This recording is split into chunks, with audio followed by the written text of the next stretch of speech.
Hello,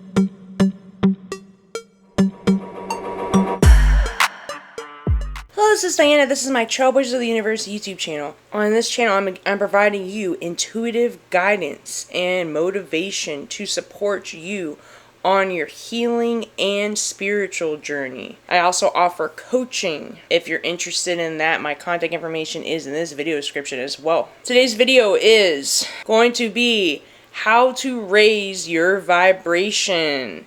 10 simple ways. We know in the world right now, we're going through a huge shift in consciousness and a shift in vibration, right? The earth is shifting, or supposed to be shifting, to a higher vibration and a higher frequency. We see how the forces on this planet are trying to keep us in a lower vibration and a lower frequency, and part of the consciousness shift, a frequency shift on the planet, is raising our own vibration as well.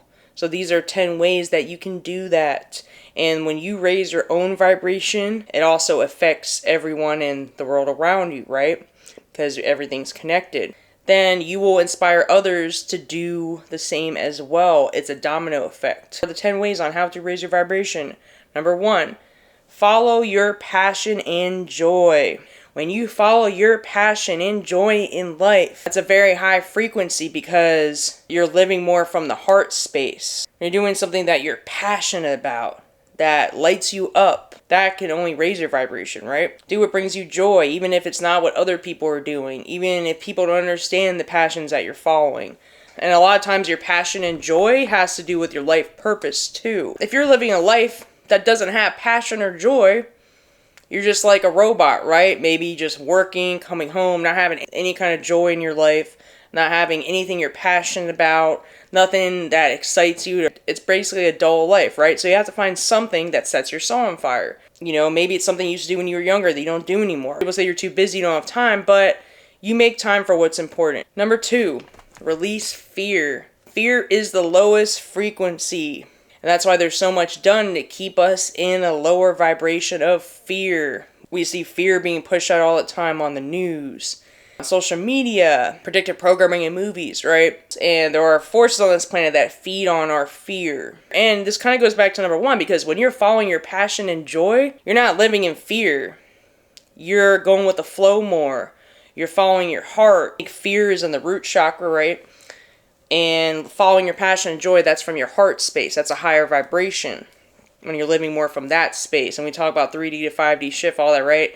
I say it's more out of the ego and more into the heart space. If you want to break through fear, you're going to have to get out of your comfort zone. You want to release fear, just take action. You got to face your fears head on. Number 3 is to consume higher vibrational content on all levels. Your subconscious mind is like a sponge. It's always taking in everything you're listening to, everything you're seeing. This goes to the music you're listening to, the podcast, the social media content you're consuming. If you're scrolling on TikTok, what kind of content are you consuming all the time? The books you're reading, and even movies you're watching, shows you're watching. Even music, you gotta listen to the frequency and listen to the lyrics, right? Everything you're consuming on multiple levels is shaping your experience, right? So I'm not saying you need to listen to high vibe things all the time, but just be mindful of maybe how you're feeling when you're consuming, then making changes, adjusting as needed. There are different frequencies you can listen to raise your vibration to, like singing bowls. There's certain frequencies at different hertz levels. You can look that up. That even heal your chakra. It's something I'm into. I even listen to like binaural beats and things like that. Okay, so number 4 is a healthier diet. A lot of the food that we're consuming has a lot of toxins, and even products we're using, right? So that can all affect your vibration as well. You ever eat a certain food, and especially if it's fast food or something, right, and you feel like blah after, your mood's lower, maybe you're more depressed, you know, just be mindful of these things. You know, for me, when I have superfoods, I'm drinking my superfood coffee right now, even greens, vegetables, alkaline foods, you know, things that are lighter, that aren't so heavy. Even too much sugar can lower your vibration. You might get a high at first, right, when you eat certain foods and you feel good, but then you crash after, you don't feel good, and you're gaining weight. I even have a juicer where I put like fresh veggies and fruits in, and I drink cold pressed green juice, and I drink like Organifi. I mean, I have different things, you know, whatever works for you. Being really connected to your body and being mindful of how you're feeling when you're consuming these foods. You know, it's just kind of experimenting and making changes. And number 5 is connecting with nature. Nature is very healing. I can't tell you how much nature has helped me heal from addictions, trauma. I just go out into nature. I do earthing, like I'll put my feet in the bare grass, go hiking in the mountains. I even touch trees. I like to be around plants. They have very healing properties. And I just notice I feel more inspired in general, even to make content when I'm out in nature. If you're by a beach, beaches are very healing.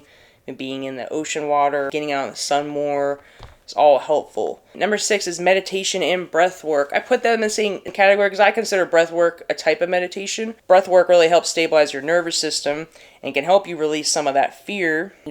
I naturally feel good when I do like Wim Hof breath work in particular. You can look that up on YouTube. And just meditation in general, because it clears your mind out from all the gunk. You know, we have to think we have 60,000 thoughts a day, and a lot of them, they say 95% of them are a repeat from the day before. If you have toxic thought patterns and you're not feeling good, right? Meditation is a good way to kind of clear your mind out. And there's different ways to meditate. There are a lot of guided meditations on YouTube. Even if you're just doing a 5-minute meditation, 10-minute, the longer the better, especially if you're more stressed and anxious. And sometimes you can just sit in silence and turn off everything. That's a good way to meditate too. Or I just go into nature, or, I do listen to guided meditations as well.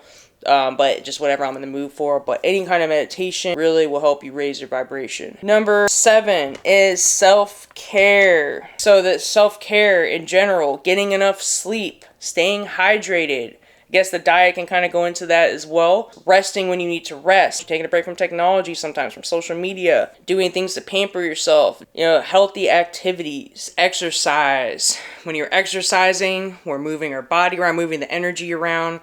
It's getting any stuck energy flowing. It's getting our blood pumping, right? We are naturally in a higher vibration when we exercise. And it doesn't always have to be like a strenuous exercise. Going on a walk outside for a little bit. Can't tell you how many times I've had a stressful day or just felt in a lower mood and I just went on a walk outside. Or just did a little workout at the gym. Or run.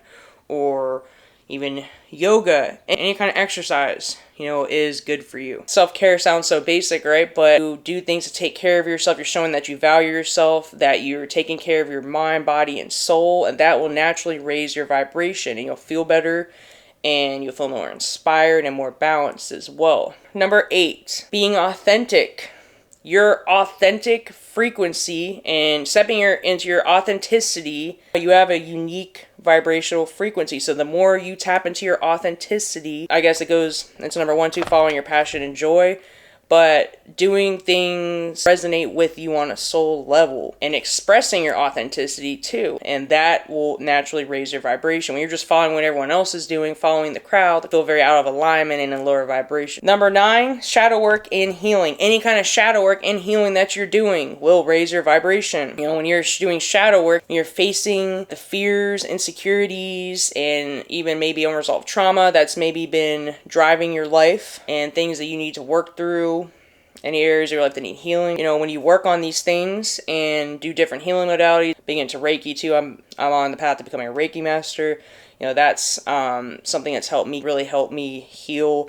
Just anything you can do for your healing. I went to holistic rehab for addiction too. I struggled with substance addiction in the past. Just anything you could do to heal yourself and integrate your shadow more is going to naturally raise your vibration, because you're letting go of what doesn't serve you. Once you let go of what's weighing you down, your vibration will naturally rise. Number 10, the last one, is surrounding yourself with higher vibrational people that are on the same path as you, that maybe have the same purpose, soul family, or just people that are doing good things with their life, right? That are healthy for you. Not surrounding yourself by toxic people.